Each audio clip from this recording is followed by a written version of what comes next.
দিন প্রতিষ্ঠার ব্যাপারে বিরোধিতা করার কারণে আব্দুল্লাহ ইবনে উবাই ইবনে সালুলের জীবনে রাসূলের পিছনে যত নামাজ পড়লো, রাসূলের সঙ্গে যত রোজা রাখলো, রাসূলের সঙ্গে যত ভালো ভালো কর্ম করলো, সব কর্ম যদি বাতিল হয়ে যায়, তাহলে আপনি দিন প্রতিষ্ঠার বিরোধিতা করতেছেন। দিন প্রতিষ্ঠার বিরুদ্ধে যারা কর্ম করে, দিন প্রতিষ্ঠার বিরোধিতা করে, মানুষের তৈরি করা মতবাদ প্রতিষ্ঠার যারা আন্দোলন করে, তাদের সঙ্গে আপনি সম্পৃক্ত আছেন। তাদের সঙ্গে, তাদের মিছিলে, তাদের মিটিংয়ে, তাদের সকল কর্মের সঙ্গে আপনার সম্পৃক্ততা আছে। উবাই ইবনে সালুলের ঈমানই যদি আল্লাহ কবুল না করে, আপনার মতো ব্যক্তির ঈমান কি আল্লাহ কবুল করবে? আমি আহকামুল হাকিমিন, দিন প্রতিষ্ঠার বিরোধিতা করে উবাই ইবনে সালুলের ব্যাপারে হবে একরকম বিচার, আর আপনি দিন প্রতিষ্ঠার বিরোধিতা করে আপনার ব্যাপারে ভিন্ন রকম বিচার হবে। নাকি বিচার? যেখানে রাসূলকে দেখেছেন, রাসূলের পিছনে নামাজ পড়েছে, মসজিদে নববীতে নামাজ পড়েছে, রাসূলের সঙ্গে মোলাকাত হয়েছে, এমন ব্যক্তিকেই দিন প্রতিষ্ঠার বিরোধিতা করার কারণে যদি আল্লাহ না মাফ করেন, জাহান্নামী বানায় দেন, তাহলে আপনি দিন প্রতিষ্ঠার বিরোধিতা করবেন। আপনি রাসূলকে দেখেন নাই, রাসূলের হাতে আপনার সাক্ষাৎ হয় নাই, রাসূলের পিছনে আপনি নামাজও পড়েন নাই, আপনি রাসূলের সঙ্গে কোনো কাজকর্ম করেন নাই। যেখানে রাসূলের সঙ্গে কাজকর্ম করেই সে জাহান্নামী হলো, আর আপনি না করে কিভাবে করে জান্নাতে যেতে পারবে? এটা অসম্ভব। এজন্য আসেন, যদি বাঁচতে চাই পরকালে সেই চিরস্থায়ী জান্নাতের কামনা করি, আর যদি ওই জাহান্নাম থেকে বাঁচতে চাই, থাকতে হবে দুনিয়াতে দিন প্রতিষ্ঠার পক্ষে না বিপক্ষে? আরো জোরে বলেন, পক্ষে না বিপক্ষে? কিয়ামতের দিন যদি আল্লাহর কাছ থেকে নাজাত পেতে চাই, চলতে হবে দুনিয়াতে আল্লাহর হুকুমের পক্ষে না আল্লাহর হুকুমের বিপক্ষে? আল্লাহ রাব্বুল আলামিন বলতেছেন, ও দুনিয়ার মানুষেরা শোনো, আমি আল্লাহ রাব্বুল আলামিন এই জমিনে এমন কোন নবী কিংবা রাসূল প্রেরণ করি নাই যেই রাসূলের মিশন দিয়ে আমি আল্লাহ রাব্বুল আলামিন পাঠাই নাই। ওয়ালাকাদ বা'আসনা ফি কুল্লি উম্মাতির রাসূলান আন ই'বুদুল্লাহা ওয়াজতানিবুত তাগুত। আল্লাহ তাআলা বলছেন, আমি এমন কোন রাসূল কিংবা নবী দুনিয়াতে কোন জাতির জন্য পাঠাই নাই। এটা হতেই পারে না। প্রত্যেকটা জাতির জন্য আমি আল্লাহ একটা করে রাসূল কিংবা নবী প্রেরণ করেছি, যাতে করে তারা তাগুতকে বর্জন করে এক আল্লাহর দিকে মানুষদেরকে আহ্বান করতে পারে। চিল্লায় বলেন সুবহানাল্লাহ। আমার মুসলমান ভাইরা, আল্লাহ রাব্বুল আলামিন এই দুনিয়াতে নবীদেরকে কেন প্রেরণ করেছেন, কারণটা নিজেই বর্ণনা করে দিচ্ছেন। তার কারণ হলো, এই দুনিয়াতে আমি নবীদেরকে প্রেরণ করেছি, তার মূল উদ্দেশ্য তাগুতকে বর্জন করে এক আল্লাহ রাব্বুল আলামিন আমার দিকে মানুষদেরকে আহ্বান করার। চিল্লায়া বলেন সুবহানাল্লাহ। আপনি লা ইলাহা ইল্লাল্লাহর জিকির করেন, লা ইলাহা ইল্লাল্লাহর জিকির করে যদি আপনি পার্লামেন্টের সামনে যান, লা ইলাহা ইল্লাল্লাহর জিকির করতেছেন, আপনার কি করবে? সাথে সাথে সেখানকার অধীনস্থ দায়িত্বপ্রাপ্ত ব্যক্তিরা ধরে নিয়ে যাবে, নিয়ে আপনার ইচ্ছে মতো জামাই আদর করবে। কি জন্য? বলবে কোনকার খাজা বাবা, দয়াল বাবা আসছে, এই যত খাবার দাবার আছে, হাদিয়া তোহফা আছে, সবকিছু এরে দাও, এর দোয়া করলেই কবুল হয়ে যাবে। ঠিক কিনা? ঠিক কিনা? কিন্তু এই লা ইলাহা ইল্লাল্লাহ জিকিরটা যদি আপনি বুঝে সুঝে ওই পার্লামেন্টের সামনে গিয়া যদি বলেন, লা ইলাহা ইল্লাল্লাহ, নাই কোনো আল্লাহ ছাড়া, ইলাহা কোনো আল্লাহ ছাড়া কেউ নাই, যেমন করে আল্লাহ ছাড়া কোনো ব্যক্তিকে আমি মানি না, তেমনি করে আল্লাহর হুকুম ছাড়াও পৃথিবীর মানুষের তৈরি করা হুকুম আমি মানি না। চিল্লায় বলেন ঠিক কিনা? এই কথা যদি বলেন, আপনাকে কি জামাই আদর করবে না ইচ্ছে মতো পানিশমেন্ট দেবে? হ্যাঁ, এই দাওয়াত দেওয়ার জন্যই আল্লাহ দুনিয়াতে নবীদেরকে পাঠিয়েছে। আরে মিয়া, তাগুত কারে বলে? তাগুত শব্দের অর্থ পৌত্তলিক। আওয়ামী লীগ আবার মনে করেন পৌত্তলিক। তাগুত বলা হয় যে শুধু নিজেই আল্লাহর আইন অমান্য করে না, অন্যদেরকেও আল্লাহর আইন অমান্য করতে বাধ্য করে। যেমন উদাহরণে বোঝেন, একটা চেয়ারম্যান, ইউনিয়ন চেয়ারম্যান, তার অধীনস্থ আছে 9 জন মেম্বার আর 3 জন ওয়ার্ড মেম্বার, মহিলা মেম্বার। তে শুক্রবারের দিন তিনি নোটিশ জারি করে দিলেন, অমুক জায়গায় আমার এই 9 জন মেম্বার আর 3 জন মহিলা মেম্বার উপস্থিত থাকবে। সকলের কাছে নোটিশ চলে গেল। 3 জন স্বাক্ষর করলো যে হ্যাঁ অবশ্যই আমি উপস্থিত হব। স্বাক্ষরও করলো, উপস্থিত হওয়ার জন্য প্রতিজ্ঞাও করলো, ইচ্ছাও করলো। আর বাকি যে কয়জন আছে সেই কয়জন স্বাক্ষর দিছে ঠিক, কিন্তু বলতেছে যে আমরা স্বাক্ষর করলাম কিন্তু উপস্থিত হব না।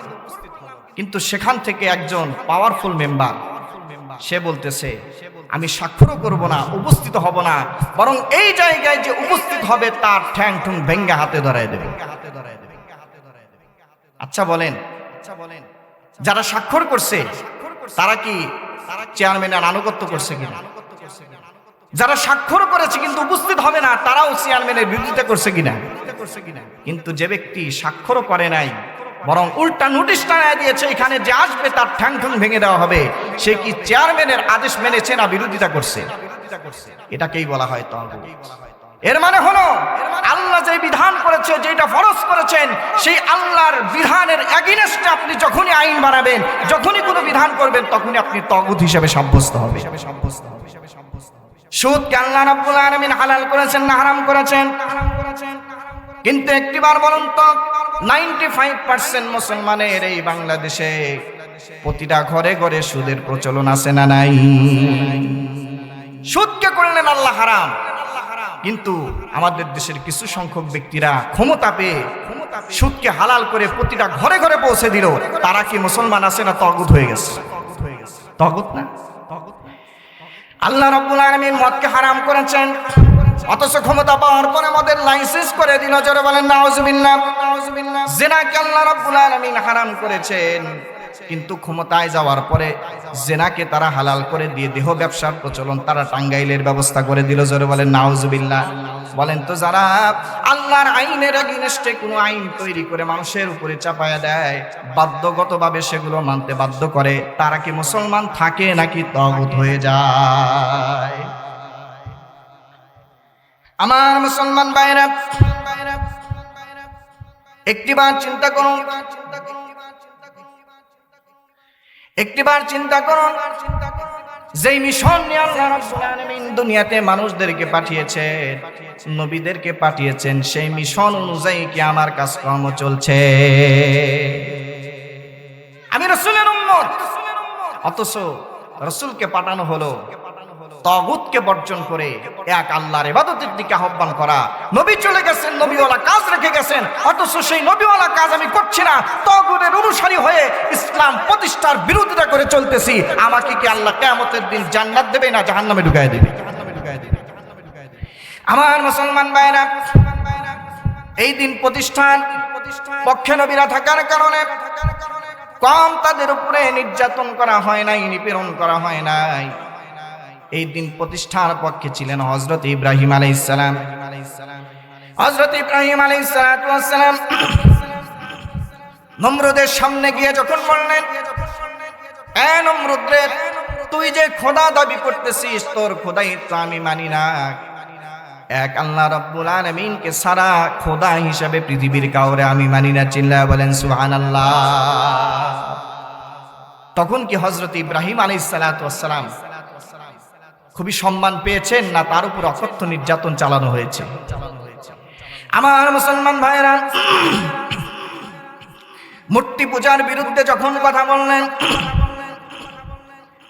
নমরুদের খোদাইত্বের বিরুদ্ধে যখন কথা বললেন, এক আল্লাহর হুকুম আনুগত্যের ব্যাপারে যখন কথা বললেন, তখনই নমরুদ বলে ফেলল, ক্বালু হাররিকুহু ওয়ানসুরু আলিহাতাকুম ইন কুনতুম ফাইলিন। ও আমার অনুসারীরা, তোমরা যদি তোমাদের খোদাদেরকে সাহায্য করতে চাও, ইব্রাহিমকে আগুনে জ্বালাও। জিল্লা বলে নাউজুবিল্লাহ। চিন্তা করছেন, ওদের খোদাদেরকে সাহায্য করা লাগে, ঠিক কি না? আপনারা পূজার সময় দেখবেন, খোদাদেরকে সাহায্য না করলে দাঁড়াইতে পারে না। খোদাদেরকে এক জায়গা থেকে আরেক জায়গা না গেলে তারা হাঁটতে পারে। নমরুদ বলছে তোমাদের খোদাদেরকে যদি সাহায্য করতে চাও ইব্রাহিমকে আগুনে জ্বালাও। আচ্ছা বলেন কি তার অপরাধ ছিল? কি অপরাধ ছিল? একটা অপরাধ ছিল, তিনি বলেছেন এই মূর্তিগুলোর ইবাদত চলবে না, ইবাদত চলবে এক আল্লাহ। চিল্লায়ে বলেন সুবহানাল্লাহ। তিনি একটাই কথা বলেছেন, সৃষ্টি যার আইনও চলবে তার, সৃষ্টি যার হুকুমও চলবে তার। এই একটা মাত্র কথা বলার কারণেই নমরুদ হযরত ইব্রাহিম আলাইহিস সালাতু ওয়াস সালামকে অগ্নিকুণ্ডে নিক্ষেপ করলো। আমার মুসলমান ভাইরা একবার লক্ষ্য করুন, যখন চরকের উপরে ইব্রাহিম আলাইহিস সালাতু ওয়াস সালামকে বাঁধা অবস্থায় রাখা হয়েছে, হযরত জিবরাইল আলাইহিস সালাতু ওয়াস সালাম তিনি এসে হযরত ইব্রাহিম আলাইহিস সালাতু ওয়াস সালামকে বলতেছেন, ও আল্লাহর নবী ইব্রাহিম, আপনার যে করুণ পরিণতি, করুণ অবস্থা সচক্ষে দেখতে পাচ্ছি, আপনি যদি বাঁচতে চান আমার কাছে আপনি সাহায্য প্রার্থনা করুন। জোরে বলেন নাউজুবিল্লাহ। হযরত ইব্রাহিম আলাইহিস সালাতু ওয়াস সালাম ঈমান দীপ্ত চেতনা নিয়ে হযরতে জিবরাইল আলাইহিস সালাতু ওয়াস সালামকে বলে দিলেন, ভাই জিবরাইল, আমি এমন অন্ধ, এমন শোনে না, এমন কোন অন্তর খোদার ইবাদত করি না যেই খোদা আমার করুণ অবস্থা দেখতে না পায়। ওই আল্লাহর ইবাদতের দিকে মানুষদেরকে আমি আহ্বান করেছি, ওই আল্লাহর হুকুম প্রতিষ্ঠার জন্য আমি সবার সামনে কথা উপস্থাপন করেছি, আর এই কারণেই আমাকে করুণ পরিণতির শিকার হতে হয়েছে। কাজেই যদি ওই আল্লাহর দ্বীনের কথা বলার কারণে ওই আল্লাহ যদি চায় আমি আগুনের ভেতরে নিক্ষিপ্ত হই, তাহলে একবার নয়, দুইবার নয়, 1000 বার ওই আল্লাহ রাব্বুল আলামিনের সন্তুষ্টির জন্য অগ্নিকুণ্ডে আমি জ্বলতে রাজি আছি। চিল্লায়ে বলেন সুবহানাল্লাহ। আমার মুসলমান ভাইরা, ইমানি পরীক্ষায়, দাওয়াতি পরীক্ষায়, দিন প্রতিষ্ঠার আন্দোলনে হযরত ইব্রাহিম আলাইহিস সালাতু ওয়াস সালাম পাশ করলেন। আল্লাহ রাব্বুল আলামিন আগুনকে কমান্ড করে দিলেন, কুলনা ইয়া নারু কুনি বারদাও ওয়া সালামান আলা ইব্রাহিম। আগুন আমার ইব্রাহিমের জন্য নাতিশীতোষ্ণ ঠান্ডা এয়ার কন্ডিশনে পরিণত হয়ে যায়। চিল্লায়ে বলেন সুবহানাল্লাহ। যে কথা বলতে পারে না তাকে কথা বলানোর ক্ষমতা আছে কার? যে চোখে দেখতে পারে না তাকেও চোখে দেখানোর ক্ষমতা রাখেন কে? আগুন কি কথা বলতে পারে? আগুন কি শুনতে পারে? কিন্তু আগুনের শোনানো, আগুনকে বাধ্য করার ক্ষমতা আছে কার? আল্লাহ রাব্বুল আলামিন বলেন, ইযা ক্বাযা আমরান ফাইন্নামা ইয়াকুলু লাহু কুন ফায়াকুন। আল্লাহু আকবার। কোন কাজ করার যখন মহান আল্লাহ তাআলা ইচ্ছে করেন, শুধু বলেন কুন হয়ে যাও, সঙ্গে সঙ্গে সেটা হয়ে যায়। চিল্লায়ে বলেন সুবহানাল্লাহ। আগুনের ভেতরে হযরত ইব্রাহিম আলাইহিস সালাতু ওয়াস সালামকে নিক্ষেপ করা হলো। বলেন তো আগুন কি ইব্রাহিমকে জ্বালাইতে পেরেছে? দূর থেকে নমরুদ লক্ষ্য করে দেখে ইব্রাহিম তো আগুনের ভেতরে ভস্ম হয়ে যাওয়ার কথা ছিল, কিন্তু আগুনের ভেতরে সুন্দর করে চলাফেরা করতেছে, খানাপিনা করতেছে, সব কিছু করতেছে, কোন রকম কোনো অসুবিধা হয় না। এইবার নমরুদ আগুনকে লক্ষ্য করে বলতেছে, আগুন রে কি হলো তোর? দহন শক্তি, তাজ্য শক্তি কি তুই হারিয়ে ফেলেছিস? আমার শত্রু ইব্রাহিমকে কেন জ্বালাইতে পারিস না? আগুন বলতেছেন, এ নমরুদ রে, আমার ভেতরে দহন শক্তি, তাজ্য শক্তি আছে না নাই যদি টেস্ট করতে চাস তুই আয়, তোরে সুদ্ধা গোটা দুনিয়া আমি আগুন জ্বালায় দিতে পারি। কিন্তু ইব্রাহিমের চামড়া তো দূরের কথা, একটা পশমও আমি আগুন জ্বালাইতে পারি না। চিল্লায়া বলেন সুবহানাল্লাহ। আমার ভাইরা, আগুনের ভেতরে হযরত ইব্রাহিম আলাইহিস সালাতু ওয়াস সালাম থাকলেন, আগুন জ্বালাইতে পারলো না। এই নুসরত, এই সাহায্য, এই মদদ এসেছে কিসের জন্য? দিন প্রতিষ্ঠার পক্ষে সক্রিয় ভূমিকা পালন করার জন্য। চিল্লায়া বলেন সুবহানাল্লাহ। আপনিও যদি দিন প্রতিষ্ঠার সক্রিয় ভূমিকা পালন করেন, যত বড় বিপদ আর যত বড় মুসিবত আসুক, সেই মুসিবত থেকেও আল্লাহ আপনাকে উদ্ধার করতে পারেন কি পারেন না? আল্লাহ রাব্বুল আলামিন বলেন ওয়া মাইয়াত্তাকিল্লাহা ইয়াজআল লাহু মাখরাজা। আল্লাহ বলেন যে আমাকে ভয় করে আমি আল্লাহ তার বের হওয়ার পথ অবশ্যই বের করে দেব। চিল্লায় বলেন সুবহানাল্লাহ। আল্লাহ বলেন আলাইসাল্লাহু বিকাফিন আবদা, আমি আল্লাহ কি আমার বান্দার জন্য যথেষ্ট নই? জোরে বলেন অবশ্যই যথেষ্ট। চিল্লায় বলেন সুবহানাল্লাহ। আমার ভাইরা, যেখানে বাঁচার পথ নাই সেখানে বাঁচার পথ বের করে দিতে পারেন কি? আমার মুসলমান ভাইরা, এই দিন প্রতিষ্ঠার পক্ষে কথা বলার কারণে বিপদে পড়েছেন হযরত মূসা আলাইহিস সালাম।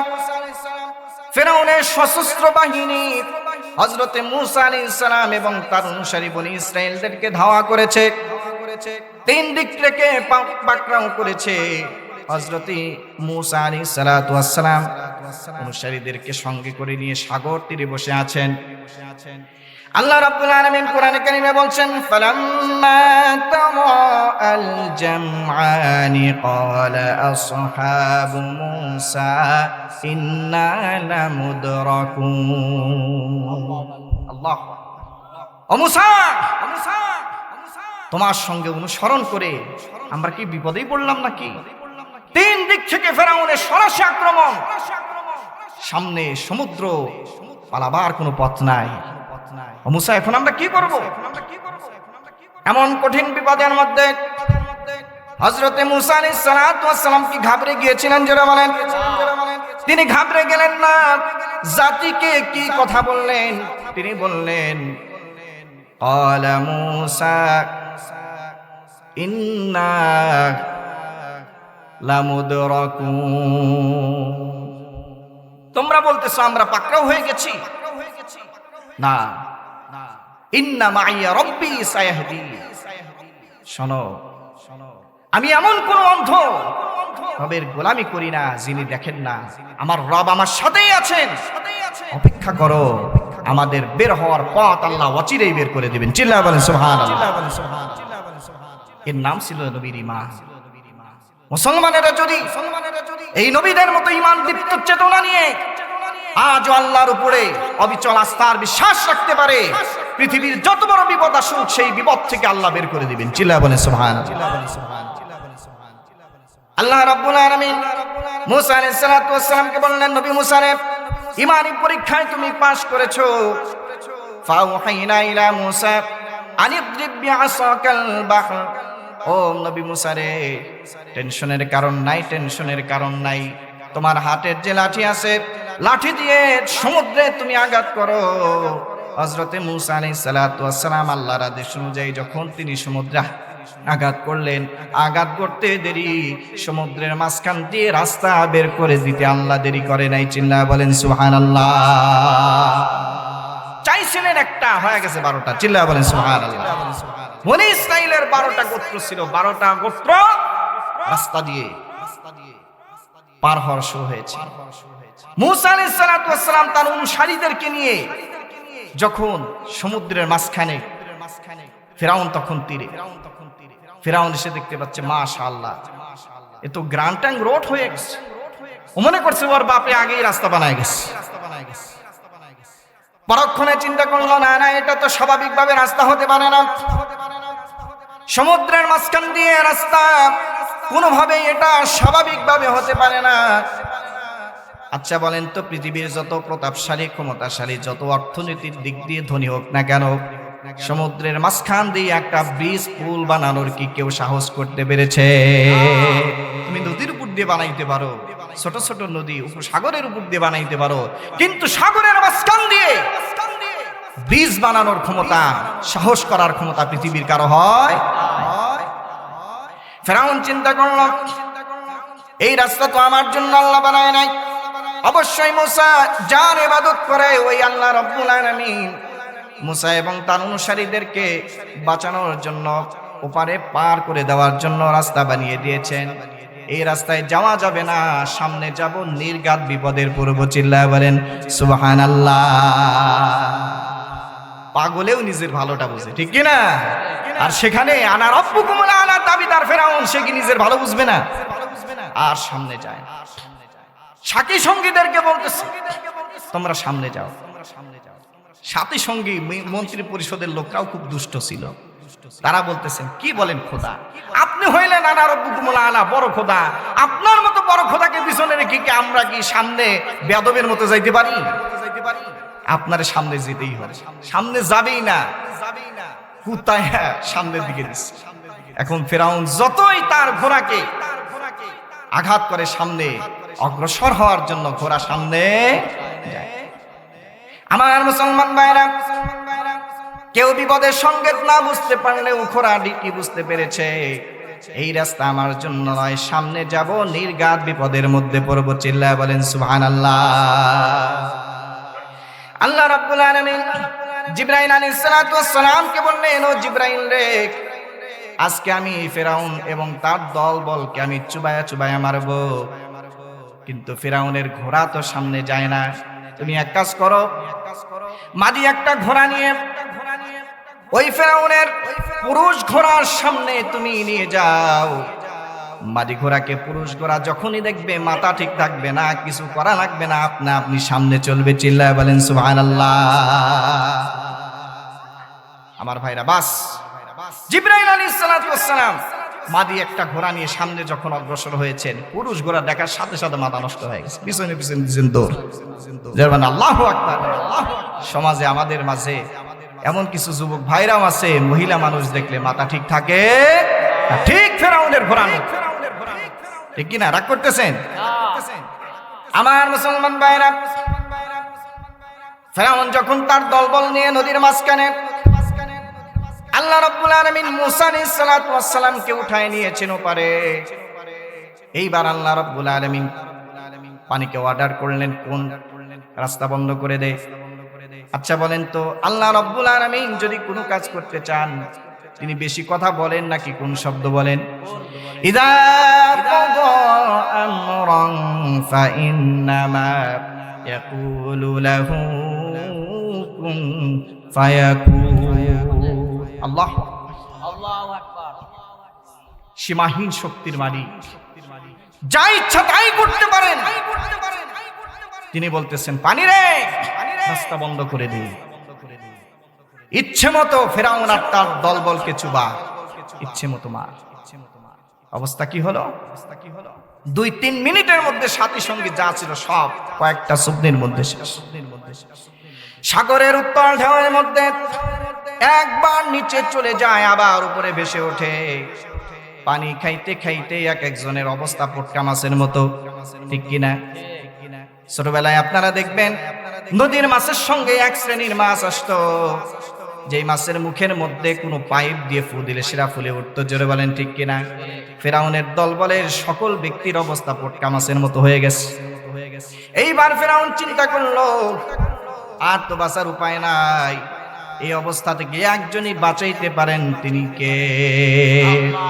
ফেরাউন বলতেছেন, قال آمنت أنه لا إله إلا الذي آمنت به بنو إسرائيل وأنا من المسلمين। ফেরাউন বলতেছে, আয়াত, আমি ঈমান আনলাম ওই ইলাহার উপরে, যেই ইলাহার উপরে ঈমান আনছে বনি ইসরাঈলরা। আল্লাহর বুঝাইতেছে, আল্লাহ তুমি যদি ডাইরেক্ট না বোঝো তাইলে এভাবে বোঝো, যেই বনি ইসরাঈলরা তোমার উপর ঈমান আনছে আর তার কারণে তুমি তাদেরকে নদী পার করে দিছো, আমি সেই রবের উপর ঈমান আনছি, ওয়া আনা মিনাল মুসলিমিন, আর আমি তো এখন মুসলমান, তারপরেও আমার যুবকরা। জোরে বলেন সুবহানাল্লাহ। আল্লাহ বলছেন, দেখেন আল্লাহর বাচন ভঙ্গিটা কত সুন্দর। আল আন, এখন। বিগত সময় কি করছো? হ্যাঁ, সারাটা জীবন আমার নবীর জানাইছো, আমার নবীর অনুসারী, আমার বান্দাদেরকে নির্যাতন নিপীড়ন করেছো। দেওয়ালে যখন পিঠ থেকে গেছে, এখন বলতেছে মুসলমান, তোর মুসলমানের খেতা বুড়ি। অকদা আসাইতা তাবনু কুনতা মিনাল মুফসিদিন, তুই কি এর মুসলমান? তুই তো সন্ত্রাসী, তুই কি এর মুসলমান? চিল্লায়া বলেন সুবহানাল্লাহ। তুই তো সন্ত্রাসী, তোর ঈমান দিয়ে আমি কি করব? আমার মুসলমান ভাইরা, একটিবার লক্ষ্য করুন তো, এখান থেকে মৃত্যুর মুখোমুখি দাঁড়িয়ে ফেরাউন এক আল্লাহ রাব্বুল আলামিনকে স্বীকার করেছিল কিনা, এক আল্লাহর উপর ঈমানের কথা বলেছিল কিনা, একটিবার বলুন তো। মৃত্যুর মুখোমুখি দাঁড়িয়ে এই ফেরাউনের ঈমানকে আল্লাহ রাব্বুল আলামিন কবুল করেছেন নাকি প্রত্যাখ্যান করেছে? প্রত্যাখ্যান করেছেন না। তাহলে এখান থেকে কি শিক্ষা আসে? সারাটা জীবন ইসলামের বিরোধিতা করবেন, সারাটা জীবন আল্লাহর হুকুমতের বিরোধিতা করবেন, দিন প্রতিষ্ঠার বিরুদ্ধে আন্দোলন করবেন, আর মৃত্যুর সময় হুজুর কালেমা পড়ায় দেখ, তওবা পড়ায় দেখ, ফুস করে জান্নাতে যাব, সম্ভব? আল্লাহ রাব্বুল আলামিনের জন্য বলছেন ওয়ালাইসাতিত তাওবাতু লিল্লাযিনা ইয়ামালুনাস সাইয়্যাত। আল্লাহ রাব্বুল আলামিন বলেন ওই ব্যক্তির তওবা কখনোই কবুল হবে না, তওবা তওবাই নয়। যে ব্যক্তি সারাটা জীবন গুনাহ করে, হাত্তা ইযা হাদারা আহাদাহুল মাউত, অবশেষে যখন মৃত্যুর মুখোমুখি দাঁড়িয়ে যায় তখন বলে ইন্নী তুবতুল আন, আল্লাহ এইবার আমি তওবা করলাম, আমারে মাফ করে দাও। আল্লাহ বলেন তার তওবা কখনো কবুল হবে না। জোরে বলেন নাউজুবিল্লাহ। সারাটা জীবন ইসলামের বিরোধিতা করবা, আলেমদের সঙ্গে বিদ্বেষ করবা, আলেমদেরকে ইচ্ছে মতো গালিগালাজ, ইচ্ছে মতো পানিশমেন্ট দিবা, আর মৃত্যুর সময় ওই মৌলানা সাহেব, ইমাম সাহেব, মুয়াজ্জিন সাহেবকে এনে আমারে হুজুর একটু কালেমা পড়ায় দেন, আমার একটু তওবা তিল্লা পড়ায় দেন, আল্লাহ যেন মাফ করে ফুস করে জান্নাতে দিয়ে দেয়, এতই সম্ভব। আরে মিয়া, যেখানে ফেরাউন মৃত্যুর মুখোমুখি দাঁড়িয়ে কালেমার ঘোষণা দিয়েছিল, মাপ চেয়েছিল, আল্লাহ যেমন মাফ করে নাই, এখান থেকে শিক্ষা নিন। আপনি যত বড়ই ব্যক্তি হন, ফেরাউনের চাইতে প্রতাপশালী হয়ে যান নাই। যারা বলেন ঠিক কিনা? যেখানে ফেরাউনকে আল্লাহ এত ক্ষমতা দিয়েছিলেন, ফেরাউন এত ক্ষমতা পেয়ে পৃথিবীর ভেতরে একচ্ছত্র মালিকানা শুধু নিজেকেই দাবি করে নাই, বরং সে মনে করেছে এত ক্ষমতা আর টাকা পয়সা আমার, আমি এই পৃথিবীর মালিক। চিল্লা বলেন নাউজুবিল্লাহ। সেই ফেরাউনকে আল্লাহ ছাড়ে নাই। আপনি কোনকার ছাতার মাথা, আপনারে আল্লাহ ছেড়ে দিবে? আমার মুসলমান ভাইরা, আল্লাহ রাব্বুল আলামিন ফেরাউনকে বললেন, ফেরাউন রে, আমি আল্লাহ তোরে মাফ করব না, তোরে আজকে আমি আল্লাহ ছাড়ব না, তোরে মারবো, তুই মরবি, তবে কথা হলো তোর শরীরটা আমি আল্লাহ বাঁচায় দেব। জোরে বলেন সুবহানাল্লাহ। ফালইয়াউমা নুনাজ্জিকা বিবাদানিকা লিতাকুনা লিমান খালফাকা আয়া ওয়া ইন্না কাসীরাম মিনান নাসি আন আয়াতিনা লাগাফিলুন। আল্লাহু আকবার। আল্লাহ রাব্বুল আলামিন বলেন, ফেরাউন রে, তোর শরীরটা আমি আল্লাহ বাঁচায় দেব, পানিতে নষ্ট হবে না, কোন জলচর প্রাণী তোরে খাবে না, মাটিতে নষ্ট হবে না, কোন পোকামাকড় তোরে খাবে না। আমি আল্লাহ রাব্বুল আলামিন শুটকি বানায় রাখবো কিয়ামত পর্যন্ত, যাতে করে পৃথিবীর যত স্বৈরাচার আসে তোকে দেখে যেন শিক্ষা নিতে পারে। চিল্লায় বলেন ঠিক কিনা? সে আল্লাহ এখন আছে না নাই? আরো জোরে বলেন আছে না নাই? আল্লাহ রাব্বুল আলামিন বলেন, ও দুনিয়ার মানুষেরা শোনো, দেখো আমি ফেরাউনকে ধ্বংস করেছি, ফেরাউনের বাগবাগিচা পড়ে নইল, তাদের আইন আদালত পড়ে নইল, যেই জায়গায় বসে আমার নবী মুসার বিরুদ্ধে ষড়যন্ত্র করার আইন পাশ করত, সে আইন মন্ত্রণালয়গুলো কেমন করে পড়ে রইল। ফামা বাকাত আলাইহিমুস সামাউ ওয়াল আরদু ওয়া মা কানু মুনজারিন। আসমান আর জমিনের এমন কেউ ছিল না যে ফেরাউনের জন্য চোখের পানি ফেলেছে। আজও পর্যন্ত পৃথিবীর কেউ কি এই কষ্টে কখনো অনুতপ্ত হয়েছে? আরে ফেরাউনকে আল্লাহ ধ্বংস করছে, কত করুণ ঘটনা। এই কথা কি কেউ বলেছে? কেন বলে নাই? কারণ স্বৈরাচারেরা যখন পতন হয়, স্বৈরাচারদেরকে যখন আল্লাহ ধ্বংস করে দেয়, আসমানও তার জন্য কাঁদে না, জমিনও কাঁদে না, আসমান আর জমিনের কোনো মানুষও তার জন্য অনুতপ্ত হয় না। যারা বলেন ঠিক কিনা? তার বাস্তব প্রমাণ 2024-এ বাংলাদেশেও আমরা দেখতে পেয়েছি। ঠিক কিনা? লেডি হিটলার যখন বাংলার জমিন থেকে পালাইল, বাংলার প্রত্যেকটা মানুষ এমন কেউ নাই আল্লাহর দরবারে শুকরিয়া আদায় করে নাই। এমন কোন ব্যক্তি নাই, এমন কোন আলেম নাই আল্লাহর দরবারে শুকরিয়া তান 2 রাকাত নামাজ পড়ে চোখের পানি ফেলে নাই। ঠিক কি না? ও মুসলমান, এখান থেকে কি আমরা শিক্ষা নিতে পারি না যে আল্লাহর বিরুদ্ধে বিদ্রোহ করার কারণে, দিন প্রতিষ্ঠার বিরুদ্ধে বিদ্রোহ করার কারণে বিগত স্বৈরাচার জালেমদেরকে আল্লাহ যেইভাবে লাঞ্ছনার সাথে বঞ্চনার সাথে দুনিয়ার জমিন থেকে ধ্বংস করে দিয়েছেন, আমিও যদি সেই পথে চলি আমাকেও আল্লাহ ধ্বংস করতে পারেন কিনা? আমার মুসলমান ভাইরা, এই দিন প্রতিষ্ঠার কাজে আপনি অংশগ্রহণ করে সক্রিয় ভূমিকা পালন করতে যাবেন, বিপদের সম্মুখীন হবেন। ঠিক কিনা? আমার নবীও কি এই বিপদ থেকে বাঁচতে পেরেছে? আমার নবীজি বিশ্বনবী জনাবে মুহাম্মদুর রাসূলুল্লাহ সাল্লাল্লাহু আলাইহি ওয়াসাল্লাম জেনাকে আবু জেহেল, উতবা, সাইবা তারা বলেছিল, মুহাম্মদ তোমার মতো ভালো মানুষ এই জমিনে আর কেউ নাই, তুমি হইলা আল আমিন। হে মুহাম্মদ, তোমার মতো শ্রেষ্ঠ মানুষ এই পৃথিবীতে আর কেউ নাই। সেই নবী যখন নবুয়ত পেয়ে আল্লাহর দ্বীন প্রতিষ্ঠার কথা বললেন, কালেমার দাওয়াত দেওয়া শুরু করলেন, ওই আবু জেহেলি তখন বলল, মুহাম্মদ তোমার মতো নিকৃষ্ট মানুষ পৃথিবীর জমিনে আর কেউ নাই। জোরে বলেন নাউজুবিল্লাহ। আমার ভাইরা, কম নির্যাতিত হয় নাই আমার নবী যে দিন প্রতিষ্ঠার পক্ষে কাজ করতে গিয়ে।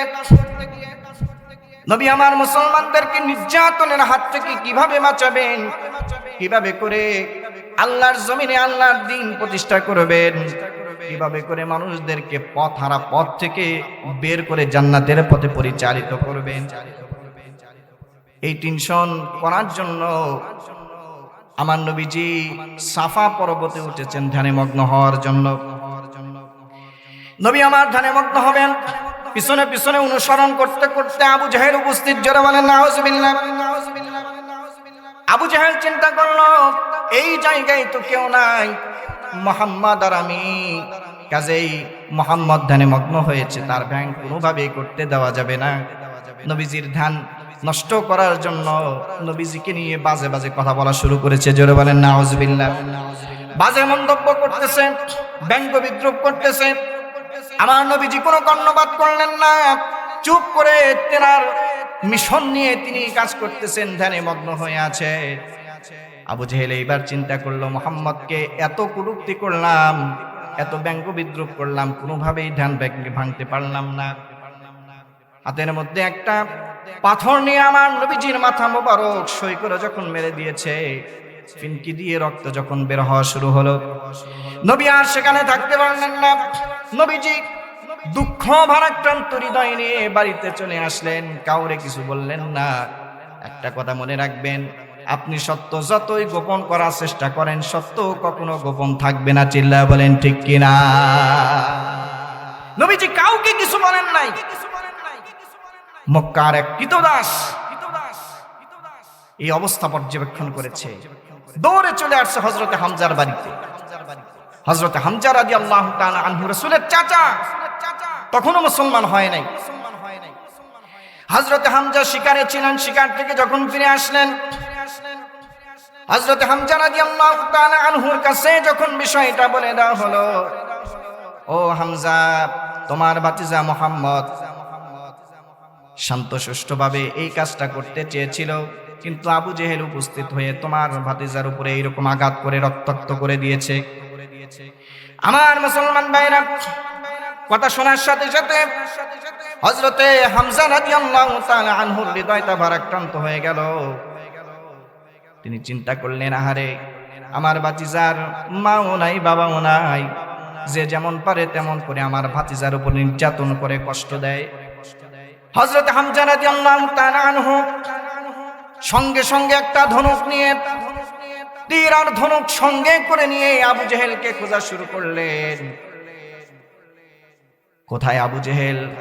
খুঁজতে খুঁজতে যখন তাদের বাড়িতে চলে গেছেন, দেখতে পান আবু জেহেল, আবু লাহাব, উতবা, সাইবা সকলে মিলে কিভাবে করে নবীজিকে কষ্ট দিবে সেই ব্যাপারে ফোন দিয়ে আসতেছে। জোরে বলেন নাউজুবিল্লাহ।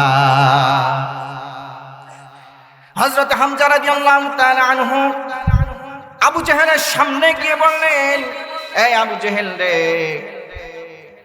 আমার ভাতিজার উপরে কেন আঘাত করেছিস? আমার ভাতিজা তো ভালো ভালো কথাই বলে, সত্য কথা বলো, গীবত করিও না, মানুষকে কষ্ট দিও না, মানুষের হক আদায় করো, ভালো ভালো কথাই তো বলে, এরপরেও কেন তার উপরে আঘাত করলি? তোর জানা উচিত ছিল আমার ভাতিজা মুহাম্মদের বাবা মা কেউ না থাকলেও আমি হামজা কিন্তু এখনো বেঁচে আছি। চিল্লায় বলেন সুবহানাল্লাহ। তোর হুঁশ রাখার কথা ছিল আমার ভাতিজা মুহাম্মদের বাপ না থাকতে পারে, মা না থাকতে পারে, কিন্তু আমি হামজা কিন্তু বলি নাই। চিল্লায় বলেন সুবহানাল্লাহ। কেন মারলি? কেন মারলি? তাইলে এইবার আমার ভাতিজাকে কষ্ট দেওয়ার প্রতিফল ভোগ কর। ধনুক দিয়ে আবু জেহেলের মাথায় আঘাত করলেন, মাথা ফাটায়া চলে আসছেন নবীজির কাছে। চিল্লায় বলেন সুবহানাল্লাহ। আবু জেহেলকে বলতেছেন শেষবারের মতো, আবু জেহেল রে, আমার ভাতিজার যদি এই অপরাধ হয়, এক আল্লাহর দিকে মানুষদেরকে আহ্বান করা, আল্লাহর ইবাদত করা, আল্লাহর হুকুম প্রতিষ্ঠা করা, এইটাই যদি আমার ভাতিজার অপরাধ হয়ে থাকে, তাহলে এইবার কান খুলে শুনে রাখ, আমি আমার এই মুহূর্তে ওই ভাতিজার কালেমা পড়ে মুসলমান হয়ে গেলাম। চিল্লায় বলেন সুবহানাল্লাহ। চলে আসছেন নবীজির বাড়ি। নবীজি তখন বাড়িতে, দরজায় আঘাত করা হলো, মুহাম্মদ সাল্লাল্লাহু আলাইহি ওয়াসাল্লাম। নবীজি বের হলে, ও ভাতিজা তুমি আনন্দিত হও, তোমার উপরে আবু জেহেল যে নির্যাতন করেছে, সেই নির্যাতনের প্রতিশোধ এই মুহূর্তে আমি নিয়ে তার মাথা ফাটায় ফেলেছি। জোরে বলেন নাউজুবিল্লাহ, জোরে বলেন নাউজুবিল্লাহ। নবী আমার চাচা হামজাকে লক্ষ্য করে বললেন, চাচা গো, কার মাথা ফাটায় আসছেন? এই কথা বলে তো আপনি আমারে খুশি করতে পারবেন না। হযরতে হামজা বললেন, ভাতিজারে তাইলে তুমি কি খুশি হবা? ও চাচা গো, আমি যদি শুনতে পেতাম আপনার মুখ থেকে একটাবার কালেমা পড়েছেন, আমার মতো খুশি পৃথিবীর জমিনে আর কেউ হতো না। চিল্লায় বলেন সুবহানাল্লাহ। হযরতে হামজা বলছেন, ও ভাতিজারে, আমি বুঝতে পেরেছি তুমি একজন আল্লাহর নবী, কারণ তুমি প্রতিশোধে বিশ্বাসী হও নাই, তুমি প্রতিশোধ পরায়ণ হও নাই। কোন নবী কোনদিনও প্রতিশোধে বিশ্বাসী হয় না। তুমি যে আল্লাহর নবী কোনো সন্দেহ নাই, হাত বাড়ায় দাও। সঙ্গে সঙ্গে হযরতে হামজা কালেমা পড়ে মুসলমান হয়ে গেলেন। চিল্লায় বলেন সুবহানাল্লাহ। মনে রাখবেন, ইসলামের বিরুদ্ধে, কোরআনের বিরুদ্ধে, রাসূলের বিরুদ্ধে যত ষড়যন্ত্র আর নির্যাতন হয়েছে, ইসলামের শক্তি, কোরআনের শক্তি তত বৃদ্ধি পেয়েছে। চিল্লায় বলেন ঠিক কিনা? আমার মুসলমান ভাইরা, সেই কোরআনের পক্ষে, সেই দিন প্রতিষ্ঠার পক্ষে যেমন নবীরা ছিলেন, সেই দিন প্রতিষ্ঠার পক্ষে সক্রিয় ভূমিকা আমরা পালন করতে পারবো তো ইনশাআল্লাহ? ইনশাআল্লাহ। এজন্য আসেন, মানুষের তৈরি করা তন্ত্র মন্ত্র মতবাদ সব কিছু ফেলে দিয়ে সৃষ্টি যার আইন চলবে, ইনিল হুকমু ইল্লা লিল্লাহ, সৃষ্টি যার আইন চলবে, আমি কার? গোলামি করব কার? পৃথিবী কার? আইন চলবে কার? এই কথার উপরে আমরা আমল করতে পারবো তো ইনশাআল্লাহ?